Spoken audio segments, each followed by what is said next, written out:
Hello नमस्कार सर्व माझ्या गोड ताईंचं मैत्रिणीचं अगदी मनापासून स्वागत आहे सर्वांना. श्री स्वामी समर्थ. यावेळी टायमिंग मॉर्निंगचे 8 वाजलेले आहेत. आज थोडासा लेट झालेला आहे सगळ्याच कामांना, कारण आज मी थोडंसं लेट उठले. थंडी खूप आहे ना, थंडीमुळे एकही काम माझं वेळेत आवरत नाही असं झालेलं आहे. बघू शकता किचनमध्ये थोडासा पसारा झालेला आहे. म्हणजे फक्त इथं रागी बनलेली, चहा बनलेली, 30 भांडे कोणी झालेले, तर ते मला अगोदर काढायचे आहेत. आणि कुकरला डाळ पण लावली आणि तिकडे मी चिंच पण गरम पाण्यात टाकून ठेवलेली आहे. म्हणजे वरण भात हे मॉर्निंगला बनतं, मग त्यानंतर जे आहे स्वयंपाक नंतर बनणार आहे. तर अगोदर मी हा पसारा उचलते. म्हणजे किचन भरून पसारा वाटत आहे. आणि जे रात्री भांडे क्लीन झालेले ते रॅकला लावायचे आहेत, आणि जे आता भांडे जमत आहेत ते एका टोपल्यामध्ये भरून ठेवते. म्हणजे आता संग तरी एक भांडे क्लीन करायला भरपूर वेळ जातो यामध्ये.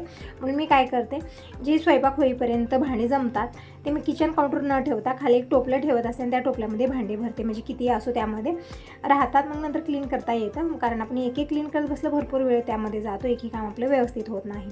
तर ही जी भांडी आहेत ते रॅकला लावणार आहे, जी क्लीन करायची आहे ती मी टोपल्यात भरून ठेवलेले आहेत. तर यांच्यासाठी रागी वगैरे बनले, गॅरेजला गेलेले आहेत. आणि दिनेश गेले रनिंगला, तर थोड्या वेळात तोही येईल. दूध पण आणखीन आलेलं नाही, येतेवेळेस दिनेश घेऊन येईल.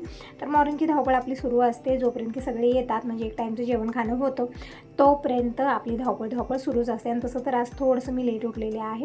मी जसं म्हणत असते तुम्हाला की मॉर्निंगला मी लवकर उठते, 5 वाजता उठते, पण आज 5:30-6 वाजलेलेच होते. थंडी खूप आहे, म्हणजे अति थंडी वाजत आहे. त्या मॉर्निंगला लवकर उठावं असं वाटत नाही, अंतरातनं बाहेर यावं असं वाटत नाही, कारण ते थंडीमुळे तसं होतं.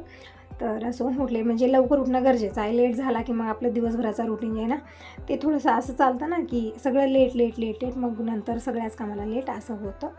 आज वाटत होतं की वरण भात न बनवता काहीतरी युनिक नाश्ता बनवायचा. तरी पण बघा, लेट उठल्यामुळे ना माझी कुठलीही कामं वेळेत आवरलेली नाहीत. तर आता पटकन जे आहे हे होणार वरण भातच आहे. तर भांडे तरी मी सगळे जागे ठेवलेत. म्हणजे जे मोठ्या कढया आहेत, पातेले आहेत, सगळे मी तर किचन काउंटच्या खाल्ल्या कप्प्यात ठेवते. म्हणजे मोठे भांडे असले तरी पण बघा एका ते घालून व्यवस्थित राहतात. रॅकमध्ये ठेवलं किंवा अलमारीत ठेवलं भरपूर स्पेस धरतात आणि तितकं व्यवस्थित ते राहती नाहीत. तर इथंच ठेवले. तुम्ही विचारते असता की ते मोठे भांडे कुठं ठेवते, पातेले कुठं ठेवते, कढई कुठं ठेवते, तर किचन काउंटच्या खाली जे कप्पे बनलेले तिथं ठेवलेले आहेत. तर टायमिंग बघू शकता तुम्ही, मॉर्निंगचे 8-8:15 वाजलेले आहेत. जसं मी तुम्हाला म्हणाले थोडासा मला लेट झालेला आहे प्रत्येक कामाला. म्हणजे दररोज या वेळेपर्यंत अर्धी कामं माझी आवरली जातात, पण आज सुरुवातच झालेली आहे. तर आलेली बाहेर आणि केस वगैरे झणकून घेतलं आणि वातावरणाचा एन्जॉय घेतला. वातावरण खूप छान झालेलं आहे यावेळी. म्हणजे मॉर्निंगचं वातावरण खूप छान होतं. असं वाटतं की सगळी कामं जिथल्या तिथं ठेवावं, थोड्या वेळ वरती जावं आणि वातावरणाचा एन्जॉय घ्यावा, पण होत नाही, तितका वेळ नसतो मॉर्निंगला. तर आता आलेली आहे परत मी किचनमध्ये. म्हणजे आपल्या जागेमध्ये, आपली मेन जागा म्हणजे पूर्ण घरामध्ये आपली जागा कुठं असते तर किचनमध्ये. आपण जास्त वेळ किचनमध्येच असतो, कारण आपली धावपळ इथंच होत असते. तर अगोदर मी इकडे बनवत आहे चहा. डाळ पण शिजले, म्हणजे डाळ मी अगोदरच लावलेली होती, तर कुकरला 2 शिट्या झाल्यात, परफेक्ट डाळ शिजलेली आहे. पण अगोदर चहा घेते. चहा घेतल्यानंतर जी आहे ना पुढची कामाला मी सुरुवात करणार आहे. कारण मॉर्निंगला असं होतं ना, थंडी तर आहेच आहे, त्यामध्ये चहा घेतला फ्रेश वाटतं आणि परत हे कामं करायला एक वेगळीच एनर्जी येते माझ्यामध्ये. तर इकडं बनत आहे डिकाशन चहा. म्हणजे आजकाल मी दुधाचा चहा पिणं बंद केलेला आहे, कारण पित्ताचा प्रॉब्लेम. आणि एक ताई म्हणत होत्या की ताई, म्हणजे त्यांनी मला एक औषध सांगितलेलं आहे पित्ताचं. म्हणजे म्हणल्या की 1 ते 1.5 ग्लास पाणी घे, पाण्यामध्ये 2 काडी कढीपत्ता टाक आणि पाणी उकळावून घे. म्हणजे म्हणजे ते शिजून ना 1.5 ग्लासचं अर्धा ग्लास झालं पाहिजे. आणि तेव्हा ते पाणी गाळून गार झाल्यानंतर प्यायला घे. 7 दिवसामध्ये तुझा पित्त जे आहे ना ते नाहीसा होतो. तर हो, मी करून बघेन. आणि इतकं छान सजेशन दिल्याबद्दल अगदी मनापासून तुमची आभारी आहे. खूप छान सजेशन देता आणि मला खूप छान वाटतं. असे सुंदर कमेंट करत जा. तर डाळ एका गंजात काढून घेत आहे. म्हणजे याच कुकरमध्ये मी भात पण बनत ठेवेन. म्हणजे अशा पद्धतीने केल्यानं जास्त भांडे पडणार नाहीत. मॉर्निंगला घाईगडबडीत आपण खूप सारे भांडे काढतो आणि नंतर क्लीन करते वेळेस कळतं की किती भांडे झालेत. म्हणजे टोपलं भरून आणि त्यावरती होऊन जातात, इतके होतात. तर इकडं चहा पण उकळलेला आहे. तर चहा गाळून घेते आणि तोपर्यंत दूध पण आलेलं आहे. तर दूधही गरम करून घेते आणि मगच वरणाची तयारी करणार आहे. आणखी देवपूजा करायची आहे. म्हणजे थोडासा लेट मला झालेला आहे. प्रत्येक कामाला फुलं घेऊन यायची आहेत. थोडीफार फुलं मी मार्केटून आणली, कारण आजकाल झाडांना फुलं उगवतच नाही आहेत. थंडीमुळे दुपारच्या वेळेत उगवत आहेत. तर जितकी आहे तितकी मी थोडीफार घेऊन येते आणि देवपूजाही करून घेणार आहे संग. म्हणजे मॉर्निंगला लवकर देवपूजा केली छान वाटतं. पण आज आणखीन पाणी भरायचं आहे. म्हणजे खूप सारी कामं आहेत जे अगोदर मला करायची आहेत. पाणी भरणं, फुलं आणणं, मगच देवपूजेला सुरुवात करणार आहे. तर चहा घेऊन झालेला आहे. आता पटकन मी इकडं डाळ घाटून घेते. तर यामध्ये लाल मिरची पावडर, हळदी पावडर, चवीपुरतं मीठ टाकते आणि डाळ घाटून घेते. तोपर्यंत दूध पण गरम होत आहे आणि संग इकडं कुकरला भात पण बनत ठेवते. म्हणजे आता 9 वाजलेलेच आहेत. तर दिनेश तेच म्हणत आहे, मम्मी रोज येईपर्यंत काहीतरी ब्रेकफास्ट बनतो, पण आज लेट झालेला आहे. तर थोडंसं लेट उठले आणि आज ना काम करायचं अजिबात मन नाही आहे. थोडंसं असं होतं ना कधी कधी आपलं मन असं वाटतं की काहीच करू नये, सगळं जिथल्या तिथं ठेवावं, जाऊन बाहेर बसावं असं वाटतं. म्हणजे मला असं वाटत होतं थोडा वेळ की वातावरण छान झालेलं आहे, यावेळी जाऊन छतवरती बसावे, कुठलीच कामं आवरू नये, ना किचनमध्ये यावं, पण असं कधीच होणार नाही आहे. तर इकडं दूध गरम झालेलं आहे, तर अगोदर दिनेशला दूध दिलेलं आहे, पावडर टाकून दूध पित असतो. पावडर छान आहे, म्हणजे हे आता रेग्युलर दुकानात तर भेटणार नाही आहे, हे मिलिटरी कॅम्पमध्येच भेटत असतं, तर तेच पावडर आहे.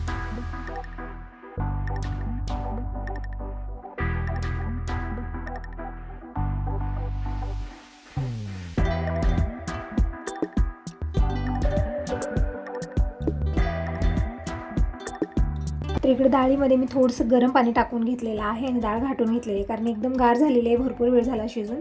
आणि वरण बनवायला म्हणजे जी तयारी आहे ती करायला मला थोडासा वेळ झाला, म्हणजे आमक टमक जेव्हा आपण कामं करतो ना त्यावेळेमध्ये असा गोंधळ होतो. तर थोडंसं पाणी टाकून मी रवीनं ते घाटून घेतलेलं आहे आणि चिंचेचं पाणी पण टाकलं, फक्त मला तडका द्यायचा आहे. पण त्या अगोदर मी भात बनत ठेवते, म्हणजे संघ दोन्ही होतील आणि दिनेश पण जेवण करेल आणि यांच्यासाठी पण घेऊन जाईल. तसं तर 9 वाजलेलेच आहेत आता. तर देवपूजा वगैरे म्हणजे आज आरामात मला 10 ते 11 वाजणार आहे त्या सगळ्या कामाला. मग परत दुपारचा स्वयंपाक तर असणारच आहे. म्हणजे आज दिवसभर फक्त स्वयंपाक करायचं आणि जेवण करायचं, आज दुसरी कुठली कामं काढायची नाही ती एक्स्ट्राची, असं झालेलं आहे. तर इकडे तांदूळ मी 2-3 पाण्याने स्वच्छ धुवून घेतलेला आहे. तांदळाच्या डबल पाणी घालू यामध्ये चवीपुरतं मीठ टाकून शिजत ठेवते, म्हणजे भात निवांत बनत राहील. तोपर्यंत मी वरणाची तयारी करून घेते. आणि कांदे पण मी इकडे साल काढून धुवून घेतलेले आहेत, म्हणजे कांदे ना एकदम काळपट अशी लागलेली. आणि यामधलं कांद्याचे ते एकदम छोटे राहिलेले, जे मोठ्या आकाराचे कांदे सगळे संपलेले आहेत, जे छोटे आहेत ते राहिले त्याचे कट करायला भरपूर वेळ जात आहे मला दररोज. म्हणजे आपण जेव्हा ग्रेव्हीची भाजी वगैरे बनवतो ना त्यावेळेस कांदे थोडेसे जास्त लागतात आणि चिरताना भरपूर वेळ जात आहे. तर असं इकडे छोटे आकाराचे 2-3 मी कांदे घेतलेले आहेत, अगोदर मी चिरून घेत आहे.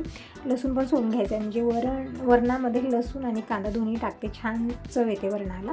तिकडं कांदा मी चिरून घेतला. दिनेश आल्यापासून बडबड चालू आहे, म्हणजे दिनेशचे एक वेगळाच विचार आहे, म्हणजे जी काय मी नंतर तुम्हाला सांगेल काहीतरी, म्हणजे त्यामुळे माझा मूड ऑफ झालेला आहे. एकतर दीपक बाहेर आहे, दिनेश पण तेच बोलतो की मम्मी मला तिकडं जायचं आहे, मला इकडं जायचं आहे, त्यामुळे थोडंसं माझा मूड ऑफ झालेला आहे. आता घरामध्ये एकटंच राहायचं, म्हणजे दीपक तरी गेलेला आहे मिलिटरीमध्ये, आता दिनेश पण तेच बोलतो. तर थोडंसं माझं मन ना कालपासून नाराज आहे, मला कुठलीच कामं करायचं मन नाही आहे माझं, कारण दिनेश कालपासूनच म्हणत आहे की मम्मी मला जायचं आहे, मला कॅम्पला जायचं आहे, असं तसं चालू आहे, मी नको म्हणत आहे. तरी पण बघा कसं आहे, आता एकटं राहायचं थोडंसं असं वाटतं ना, म्हणजे आपल्याला कितीही घरामध्ये व्यक्ती राहू, सगळे आपापल्या कामानिमित्त बाहेर जातात आणि मला असं वाटतं गेलंही पाहिजे, म्हणजे घरात बसून जमणार नाही, केलंच पाहिजे कामं. माझा विचार कसा असं सकाळी जावं आणि संध्याकाळी घरी यावं, पण आता तसं नाही. आता कॅम्पला गेलं तर ते तिकडं म्हणजे एक 6 महिन्याचं तर ते असणार आहे, वर्षाचं तरी असणार आहे. मग दीपक तरी गेला, त्याचं तरी बघा जसे 12वी झाली तसं तो बाहेरच पडलेला आहे. दिनेशचं पण आता तसाच विचार आहे की मला काहीतरी करायचं आहे आणि मला तिकडं जायचं आहे, मला इकडं जायचं आहे, चालू आहे. कॉलेज पण स्टार्ट झालेले तरी पण बघा कॉलेज रेग्युलर काय आता करणार नाही असं म्हणणं आहे त्याचं. तरी पण बघूया आता काय यामधनं निघतं, म्हणजे माझं म्हणणं नको आहे की घरामध्येच असू दे दिनेश, म्हणजे आता कोणीतरी घरी लागणारच आहे. दीपक तर गेला, दिनेश पण जाईल, तर मग मला तेच माझ्या डोक्यात आज विचार आहेत. तर इकडं वरणाला मी तडका दिलेला आहे आणि अगोदर दिनेशला जेवायला वाढत आहे. तोपर्यंत कुकरला पण 2 शिट्या झाल्या, भात बनून तयार झालेला आहे. तर अगोदर दिनेशला इकडे मी जेवायला वाढलेलं आहे. बिना तुपाचं जेवण होत नाही, तर गरम वरण भात आणि यावरती तूप. तर दिनेशचं इकडे जेवण चालू आहे.